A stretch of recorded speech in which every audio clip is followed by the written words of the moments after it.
Salam əziz şagirdlər və video izləyən valideynlər. Hər birinizə xoş gördük kanalımda. Bugün yenə 3-cü sinif Azərbaycan dili dərsliyinin 1-ci hissəsindəki tapşırıqları sizə təhlil etməyə davam edirik. Hazırsınızsa gəlin başlayaq.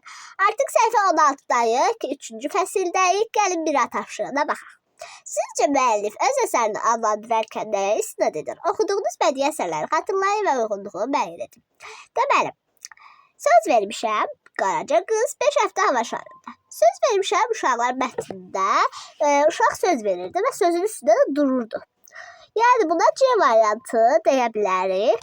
Yəni ki, uşaqlar obrazın nitqindən stat. Hansısa bir qəhrəmanın danışdığı cümlə, yəni statdır. İkinci cümləmiz Qaraca qız. Bu Qaraca qız yəni ki, qızın adı ilə bağlıdır. Baş qəhrəmanın adı ilə bağlıdır. A variantı. 5 həftə hava şarında məzmunla bağlı açar söz ifadədir. Yəni hadisənin harada baş verdiyini bildirir. Əsərin məzmunundan xəbər verən açar sözdür. Bir tapşırığına baxaq. Bu qəramun haqqında aşağıdakı məlumatı oxuyun. Sizcə insanların hansı xarakterinə görə bu qəramun adlandırırlar? Belə. Baxaq. Yəni ki, məlumat oxuyaq. Bu qələmun mühitə görə öz dərsinin rəngini dəyişdirmə qabiliyyəti olan sürünən heyvandır. Bu qələmunun bədəninin rəngi temperatur, işıq və rütubətin eləcə aclığı, susuzluğun, qorxunun təsiri ilə dəyişir. Deyir ki, sizcə insanlar hansı xarakterinə görə adlandırırlar bu qələmun? Yəni ki, mövqeyi tez-tez dəyişən ikiyüzlü insanları bu qələmun adlandırırlar. Mətnimizi oxuyaq. Bu qələmun polis müfəttişi Oçmelov əynində təzə şinel, qoltuğunda paket bazar meydanına doğru irəliləyirdi. Bir polis nəfəri onun arxasınca gedirdi. Hər yer sükuta qərq olmuşdu. Dükanların açıq qapıları həsrətlə müştəri gözləyirdi.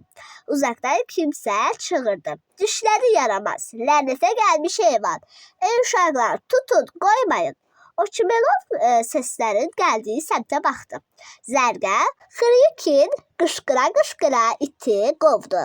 Sonra o qabağa atılıb yerə yıxıldı və itin arxa ayağından yapışdı. İt aman istəyirmiş kimi bərkdən hürdü. Dükançılar əsləyə-əsləyə həmin yerə toplaşdılar. Oçmelov yolunu dəyişib izdihama doğru irəlilədi.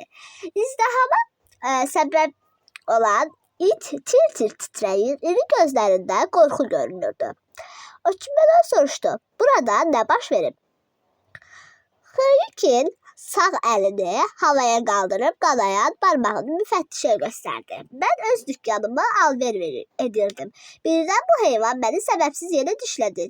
Cənab müfəttiş, mən bir işçiyəm və mənə dəyən zərər ödənilməlidir. Bəlkə də barmağımı həftələrlə işlədə bilməyəcəm. Yaxşı. Mən bu işi belə qoymayacam. İnsan hüquqlarının tapdalanmasına icazə vermərəm. Oçmelov özünü yanındakı polisə tutub davam etdi. Bir dəqiqə.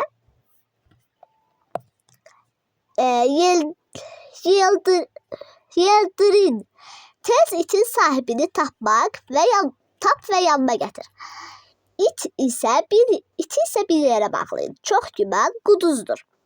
İzdihamın içində kimsə qışqırdı. Deyəsən it general Jigalovundur. Oçmelov duruxdu.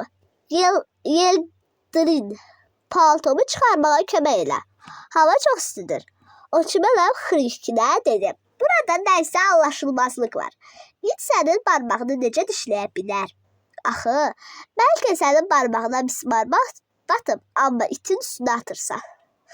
Cəmaatın arasında bir nəfər dinləndi. Xrikin yalan deyir. O özü qəsdən itin quyruğunu tapdaladı. Cəfəngiyatdır. Cənab müfəttiş ağıllı adamdır. Kimin yalan, kimin düz danışdığını aydınlaşdıracaq. Əgər mən yalan danışıramsa, məhkəmə qarşısında öz cəzamı alaram. Xrikin hiddətlə həmin şəxsə cavab verdi. Kəs səsini. Oçmelov qışqırdı.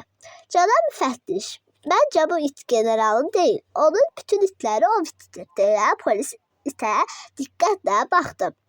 Mən də generalın itlərin cins olduğunu bilirdim. Bu isə zavallı küçəkdir. Düzdür, belə küçəklərin taleyi haqqında düşünərkən adam dəhşətə gəlir. Amma buna baxmayaraq Xurikin yaralanıb və bu it cəzalanacaq.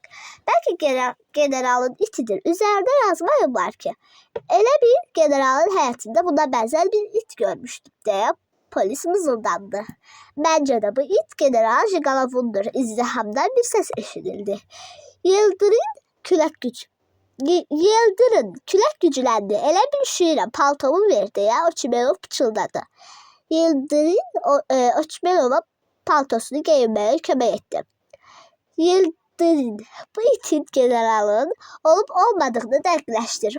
Odur generalın aşpazı gəlir. Ondan sonra salam Proxor, bu it generalındır. Yıldırın itə işarə edərək soruşdu. Xeyr, generalın belə bir iti yoxdur. Boş-boşunuza vaxtımızı itiririk. Əgər adi bir küçə itilirsə, məhv edin getsin deyə Oçmelov əmr etdi. İt bizim yox, generalın qardaşınındır deyə aşpaz dilləndi. Deməli, bu cənabımızın qardaşının itidir. Buna çox şad oldum. Gözəl və xoş bir itdir. Sadəcə bir dəfənin barmağını azacıq dişləyib deyə Oçmelov gülməyə başladı. Aşpaz it ilə birlikdə oradan uzaqlaşdı. Cəmaət Xurikinə istehza edirdi. Oçmelov hirslə bunun əvəzini səndən çıxacağam deyə Xurikini acıladı. Anton Çexov. Bəli, mətndə biraz oxumağa çətinlik çəkdim. Çünki insanların adları biraz çətindir. Deməli, mətnimizi bitirdik. İndi isə gəlin söz boğçasındakı sözlərin izahına baxaq. Bəli uşaqlar, ilk sözümüz müfəttişdir, isimdir, tətfiş, yoxlama, aparan vəzifəli şəxs. Digər sözümüz izdihamdır. İzdiham da isimdir. Böyük insan kütləsi, qələbəlik, tüllük, basırıq. Digər sözümüz zərgər, isimdir, qızıldan, gümüşdən bəzək şeyləri hazırlayan usta. Digər sözümüz isə quduzdur, baxa hardadır? Deməli, buradadır. Quduzluq ağır yoluxucu xəstəliklə tutulmuş, qudurmuş. Uşaqlar, burada sonraki sözümüz cəfəngiyatdır. O da buradadır. Boş, mənasız, dəyərsiz sözlər, o da isimdir. Deməli. Aha uşaqlar, indi isə keçdik səhifə, deməli 18-ə. C tapşırığına deyir ki, verilmiş izahlara əsasən riyakar sözünün mənasını müəyyənləşdirir. Deməli, riya sözü ikiyüzlülük deməkdir. Kar şəkilçisi isə sözlərə qoşularaq hər hansı peşə sahibi və ya keyfiyyət mənası əmələ gətirən şəkilçi deməkdir. Məsələn, davakar, sənətkar və s. Deməli, bu riyakar sözünün mənası odur ki, ikiyüzlü insan. Bu Qələmun hekayəsində baş qəhrəmanı Oçmelov vəzifəcə özündən yüksək olan generaldan qorxduğu üçün mövqeyini tez-tez dəyişir, riyakarlıq edirdi. Yəni, bu sualın cavabını belə demək olar. Düşün və cavab ver. Gəlin iki tapşırıqda baxaq. Bu Qələmun sözünün lüğətdəki izahlarını oxuyun. Həqiqi və məcazi mənalarını fərqləndirin. Sizcə müəllif əsəri bu Qələmun adlandırarkən bu sözün həqiqi yoxsa məcazi mənasını nəzərdə tutub? Hekayənin adını əsas obrazın xarakteri ilə əlaqələndirməklə cavabınızı əsaslandırın. Demək uşaqlar, bu Qələmun sözünü burada məcazi mənada işlənmişdir. Hekayənin baş qəhrəmanı öz mövqeyini tez-tez dəyişən riyakar xarakterli biridir. Yazıcı bu Qələmun adlı heyvanın rənginin dəyişməsi xüsusiyyətinə əsaslanaraq hekayəni belə adlandırıb. Keçək B tapşırıqda. Mətndə Oçmelovun bir neçə dəfə paltosunu soyunub geyindiyini təsvir edilir. Mənim üçün müəllif əsas obrazın bu hərəkətlərinin oxucunun diqqətinə çatdırır. Deməli, bir neçə dəfə paltosunu soyunub geyinməsinin təsviri bədii detaldır. Bədii detalda oxuduq ki, nədir? Müəllif bununla obrazın həyəcanlandığını, qərarsız olduğunu, fikrini tez dəyişməsini oxucunun diqqətinə çatdırmaq istəyir. Bu qəramun tez-tez rəngini dəyişdiyi kimi baş qəhrəman da tez-tez paltosunu geyinib soyunur.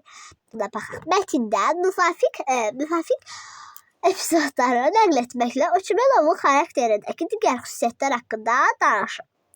Riyakar. Oçumelov özündən vəzifəcə aşağı insanların qarşısında cəsarətli, yüksək vəzifəlilər qarşısında isə qorxaqdır. Sonra sözümüz yaltaq. General Jigalov və onun qardaşı haqqında yaltaqcasına xoş sözlər söyləyir. Kobud. Kobud olduğunu buradan bilə bilər ki, köməkçisi polis nəfəri Yildirin Zərgər Xriyukinlə kobud rəftar edir. Qəddar olduğunu hardan bilərik? Əsərdə haqqında danışılan itin sahibsiz olduğunu biləndə yazığı gəlmədən onu məhv etməyə qərarı gəlir. Sonra qorxaq. Qorxaq olduğunu da buradan bilərik ki, bir dəqiqə. Deməli uşaqlar, qorxaq olduğunu hardan bilə bilərik? İtin sahibinin General Jigalov olduğunu biləndə qorxudan tez fikrini dəyişir. Ədalətsiz olduğunu da, itin sahibinin yüksək rütbəli şəxs olduğunu nəzərə alaraq ədalətsiz deməli qərar verir. Keçək Ç tapşırığına. Deməli uşaqlar, Ç tapşırığında deyir ki, sualları cavablandırmaqla bu qələmun hekayəsinin struktur elementləri haqqında danış. Deməli, mətnin ekspozisiya hissəsində hansı məlumatlar verilir? Polis müfəttişi Oçumelov əynində təneşinin qoltuğunda paket bazar meydanına doğru irəliləyirdi. Bir polis nəfəri onun arxasınca gedirdi. Hər yer sükuta qərq olmuşdu. Dükanların açıq qapıları həsrətlə müştəri gözləyirdi. Hansı hadisə ilə konflikt yaradır? Yəni, düyün var idi, nə bilim, hadisələrin inkişafı var idi, kulminasiya, açılma və final. Deməli, bir dəqiqə, küçə itinin, düyün olan hissəyə yaza bilər ki, küçə itinin Xruyukinin barmağını dişlənməsi ilə konflikt yaradır. Hadisələrin inkişafı, müfəttiş Oçumelov hadisənin şahidi olur. Kulminasiya, aşpazın gəlişi, it generalın qardaşının imiş. Açılma, Oçumelov qərar verir. İt cəzalandırılmayacaq. Finalda cəmaatın Xruyukinə istehzası Oçumelovun hədəsi. Keçək səhifə 19-a. Ç tapşırığında deyir ki, bu qələmun hekayəsinin sonluq hissəsini bir daha oxuyun. Bunun əvəzini səndən çıxacağam deyərkən Oçumelov nəyi nəzərdə tuturdu? Hekayəni belə yekunlaşdırmaqla müəllifin məqsədi nədir? Deməli, nəsihət vermək, düşündürmək, təəccübləndirmək. Son hissəsini gəlin bir daha oxuyaq. Cəmaat Xruyukinə istehza edirdi. Oçumelov hirslə. Bunun əvəzini səndən çıxacağam deyə Xruyukini acıladı. Deməli, nəsihət vermək, düşündürmək, təəccübləndirmək. Burada B variantı düşündürməkdir. Oxucunun düşündürmək. Müəllifin məqsədi odur ki, oxucunu düşündürsün ki, görərsən ardın necə olacaq idi bu formada.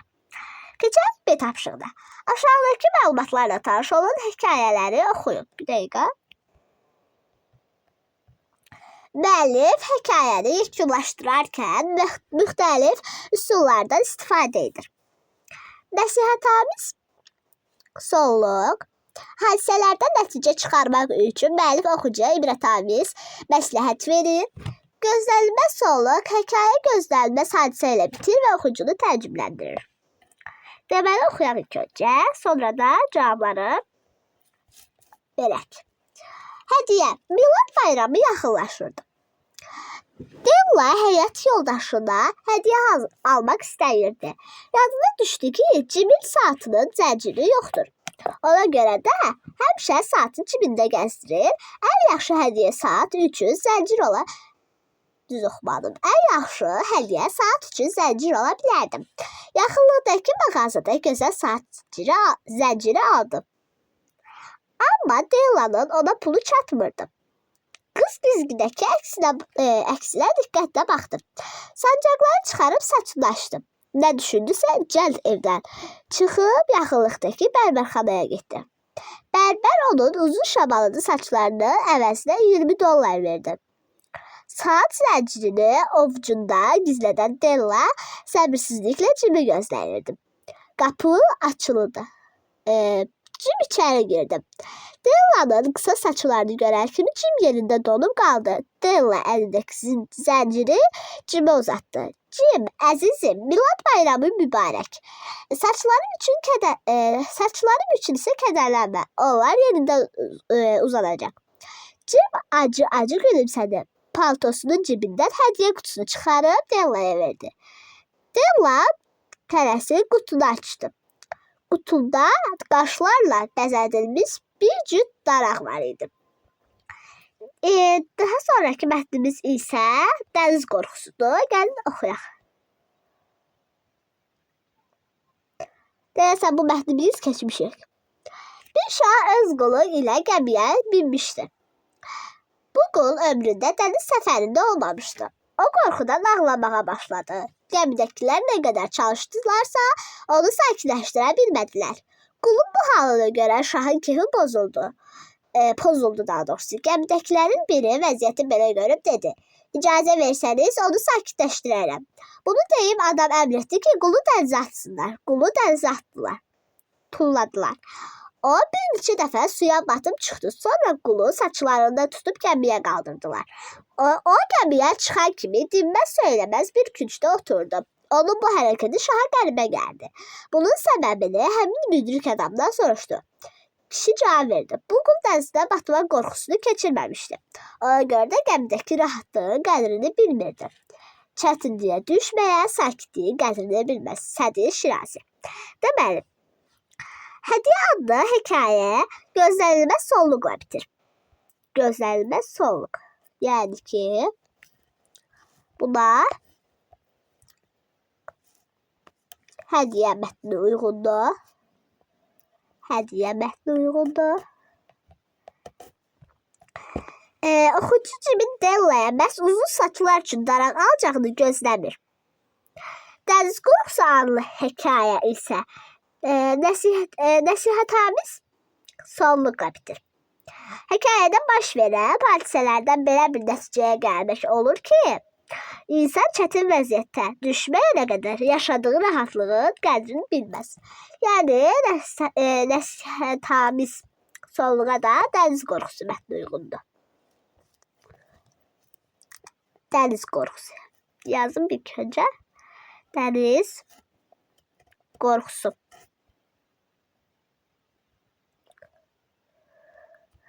Aha. Keçək.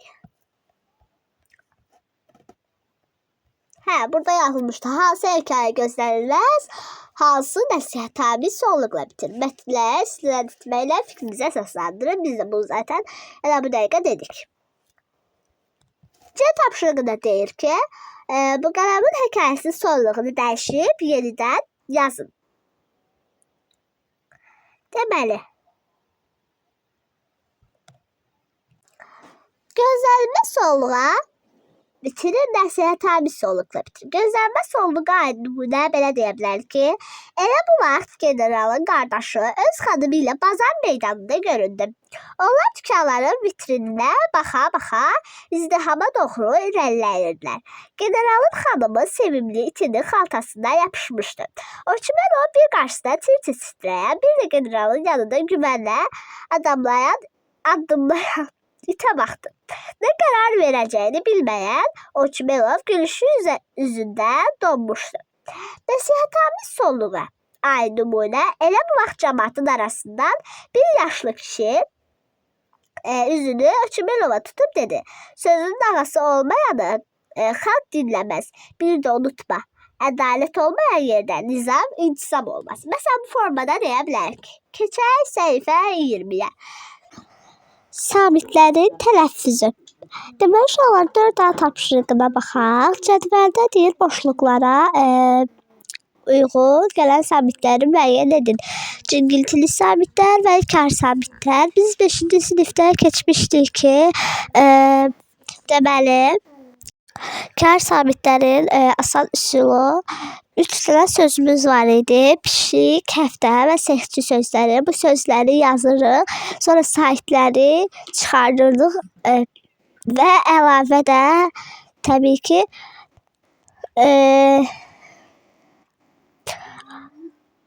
kirişdırıq və xırışdırığa əlavə eləyirdik. Digərləri də olurdu cingiltili samitlər. Gördüyünüz kimi burada da yazıram.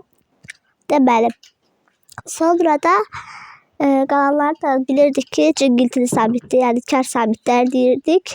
Qalanlar da cingiltili idi. 14 cingiltili samitimiz var idi. 11 də kar samitimiz. Bir-birlərinin əvəzini yazmalıyıq. Başlayaq. B, P. Sonra. Ay, qələm vardadır. C, Ç. D, cingiltili samitdir. T da kar samitdir. Sonra G, cingiltili samitdir. Kar samiti isə K hərfidir. Sonra G hərfinin kar qarşılığı, kar samit qarşılığı G-dır. Sonra Ş isə J hərfidir. J. Q hərfininki kirşdırıqdır. Şdırıqdan belə qoyurduq başında. Bir dəqiqə yazım. Kirşdırıq. Sonra L, M, N, R sonor samitlərdir. Deməli, yəni bunların kar qarşılığı yoxdur. F-nın V-dır. V hərfi. Sonra Y-nın da xıyışdırıqdır. S-nın da neydi? Z hərfiydi. H, üzürlü sayın. H-nın yoxdur, F-nın V-dır. Yerləri qarışdırmışammış. Deməli, cingiltili samitlər arasında L, M, N, R samitlərinin kar qarşılığı yoxdur. Kar samitlər arasında da H samitinin cingiltili qarşılığı yoxdur. Keçək yadda saxlayaq. Söz sonunda cingiltili samitlərin yazılışı və tələffüzü. Kar və cingiltili samit cütlərinin tələffüzü oxşar olur. Buna görə də bir çox samitlərin deyilişi və yazılışı fərqlənir. Söz sonunda bu cütdüyü samitlərin tələffüzü. Söz tək işlənərsə və yaxud da sözdən sonra samitlə başlayan şəkilçi və ya söz gələrsə, məsələn, kitab olur. Kitabda olur. Kitab nəşri, kitab. Yəni ki, sözdə B-nın qarşılığı P-dır, C-nın qarşılığı Ç-dır, D-nın qarşılığı T-dır, Q-nın da qarşılığı K-dır. Deməli, sözdən sonra saitlə başlayan şəkilçi və ya söz gələrsə, olduğu kimi qalacaq. Bunu 5-ci sinifdə zaten keçmişdik. Baxaq bir tapşırıqda. Altından xətt çəkilmiş sözlərə diqqət yetirin. Diqqət edin. Hər sırada son sabiti fərqli tələffüz olunan sözü seçin. Mərd adam. Nə deyim, bir dənə də oxuya zəhmət olmasa. Altından xətt çəkilmiş sözlərə diqqət edin deyir. Hər sırada son sabiti fərqli tələffüz olunan sözü seçin. Deməli. Birincisində mərd adam, dərd çəkmək, 4 alma. Burada uşaqlar fərqli olan dərd çəkməkdir. Çünki dedik ki, sabit gələndə, sabit söz gələndə, şəkilçi gələndə və yaxud da olduğu kimi olanda qarşılığı ilə çevriləcək. Yəni dərd çəkmək. Pələng yolu, gənc oğlan, ahəng qanunu. Sonra burada da ahəng qanunu olacaq, C variantı. və cavab vermək, Gülapətri xarab olmaq. Burada da gördüyümüz kimi sait olduğu üçün heç bir dəyişiklik baş vermir. Amma cavab verməkdə isə cavab vermək olacaq idi. Bu formada. Keçən yadda saxla. Qoşu sabitliyi sözlərin yazılışı və tələffüzü. Söz ortasında yanaşı işlənən kar sabitlərin ikincisi k, t, p, f olduqda bu sabitlər cingiltili tələffüz olur. Məsələn, əlbəttə, isti, hoppanmaq, töhfə. Söz ortasında q, yəni qoşa sabitlərdən birincisi kar tələffüz olur. Məsələn, 9. Fars mənşəli kar keş şəkilçilər yazıldığı kimi tələffüz olur.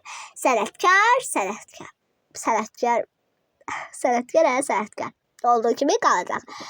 Deməli deyir ki, nöqtələrin yerinə uyğun gələn hərfi müəyyən edin. Düzgün yazılışı var burada. İxtira, mürəkkəb olmaz. Mürəkkəb. Ə hərfi yazmayıblar. Mürəkkəb. X hərfinə bənzəyər deyə təzədənlər yazmaq istədim. Yenidən yəni. Tappıltı. Tələffüzündə p deyirik, amma yazılışında isə p hərfi. Boşa p. Tüstü. Tələffüzündə isə tüstü. Hətta. Tələffüzündə d, amma yazılışında t. 8. Amma yazılışında isə k hərfi. Keçək ç tapşırıqda. Sözləri orfoqrafik normalara uyğun yazın. Deməli. Yəni düzgün yazılışında. Düzgün yazılışında da transkripsiyaya ehtiyac olmur. Yəni yazmamalıyıq. Məsələn, yəni belə yazacağıq. İtki. Məsələn, itki sözündə. Ay, dəqiqə. Deməli. Sonra yazılı mütəkkə. Yəni transkripsiyaya yazılmayacaq. Mən sadəcə vaxtımız uzun getməsin deyə burada dəyişəcəm.